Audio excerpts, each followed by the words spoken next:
I mean, there is a truth about oneness.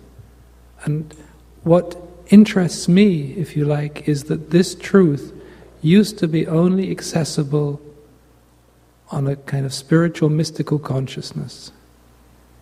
And my sense is that is no longer so. That it is present. The lady was asking about this new energy that I was talking about that is present. For me, it's the energy of oneness, that there is an energy that we can tune into, an awareness that is just there, that we are one.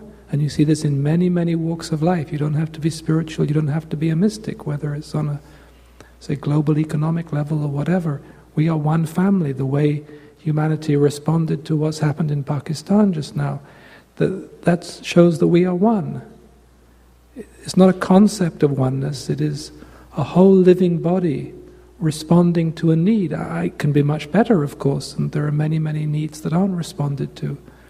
But it is just to hold that awareness that we are one, and then to find out, and this is the experiment, how we live, and how we live with this knowing of oneness. And obviously, on ecologically, yes, we have to, have an ecological awareness that we are one, and on a basic food level, as the lady was saying before, if we hold an awareness that we are one, then we will give when somebody is in need. We give, whether to the people in New Orleans or wherever, and that is obvious, and I'm sure everybody here is what they call socially responsible and does that. What interests me really, because it has a lot more potential in it, is to be, how does our spiritual consciousness, how can it participate in this world from a level of oneness? And what fascinates me about this, and one of the sort of experiential aspects of this gathering, is, as far as I understand, it hasn't been done before in the same way. There isn't a book about it, and there are spiritual books about almost everything.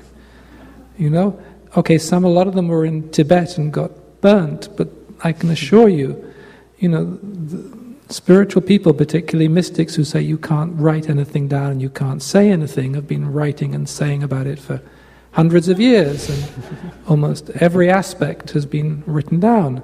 How spiritual consciousness of individuals functions as oneness in the world has not been written down. At least, I haven't seen it. Nobody's shown it to me. It's not in Borders or even in Amazon. And why? Because, as far as I understand, it's going to happen organically.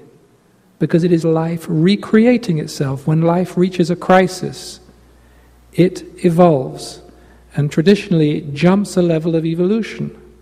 It jumps into a different level of consciousness. And this has happened organically in the past to humanity. And it is happening now. And there isn't a book about it. It hasn't been described, because it is us coming together with an openness and an awareness and a commitment to valuing that process, to saying this is important, this has real potential, and then seeing what happens, because we are all one. We know we are part of one, but how do we then live it? How do we then facilitate this spiritual dimension of oneness to come alive and begin to move and begin to change things? And this is where it requires, your participation. And that's about as far as I've got. So, I had a question for Llewellyn. You seemed to be indicating earlier that you had an experience that demonstrated to you that now is a particular time that's quite different than other times. Yeah. And this perked my interest, at least. Mine too, yeah. Yeah. However, what I would be really interested to know is, quite specifically, what did you experience? And why did that lead you to this conclusion? What did I experience? I saw the world how it could be, and it was very, very, very beautiful in a way that I hadn't expected. Maybe I should just give you a little bit of personal background, in the senses, I am by nature a kind of traditional mystic. You do your 15 years of suffering, and then you reach some sort of inner state if you're lucky, and you that's it. It gets bigger, but New Age stuff never interested me. Find yourself a good cave, and Milarepa was always my hero. Sitting in the cave until he turned green because he didn't want to do anything except meditate. And then I was shown this other reality or dimension or potential for the world, and it was so, so beautiful, and it was just around the corner. It wasn't like, this could happen if we're really good in 500 years. Mm-hmm. There was a simplicity to it, and there was a beauty to it, and there was an ordinariness to it. And what was most significant is the sense of joy returned again to life. Mm-hmm.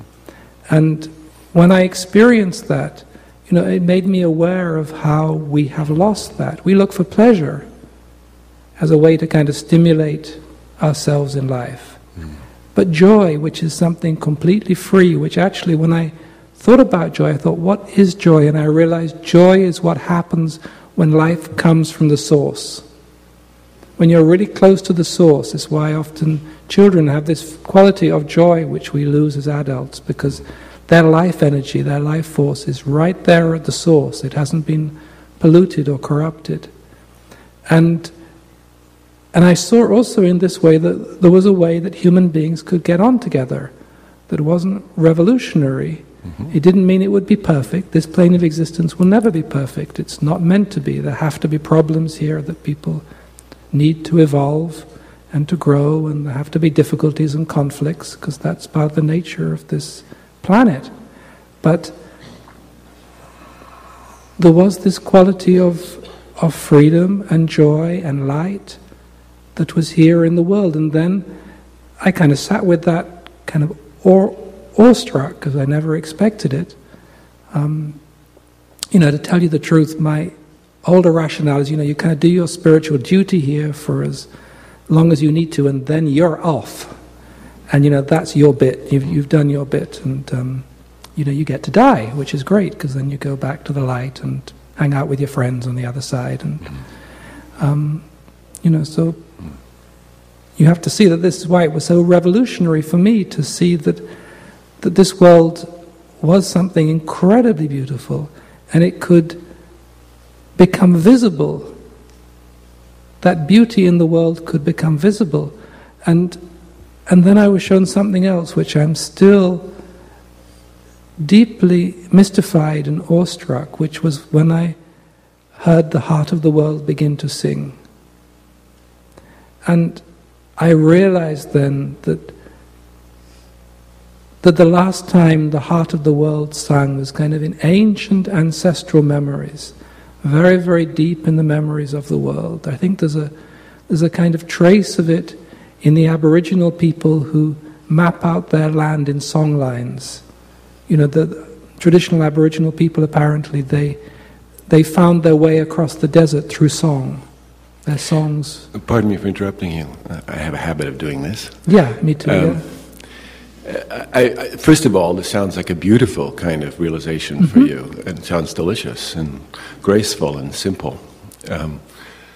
However, I'm quite interested in this piece about why you think this time is particularly different than another time. And your reference just now to the Aborigines is elegant and poetic. However, I'm having a difficult time when we are mm-hmm. spending so much time being here in the now, understanding why this time would be different than some other time. Because this is an extraordinary moment in cosmic time. Why?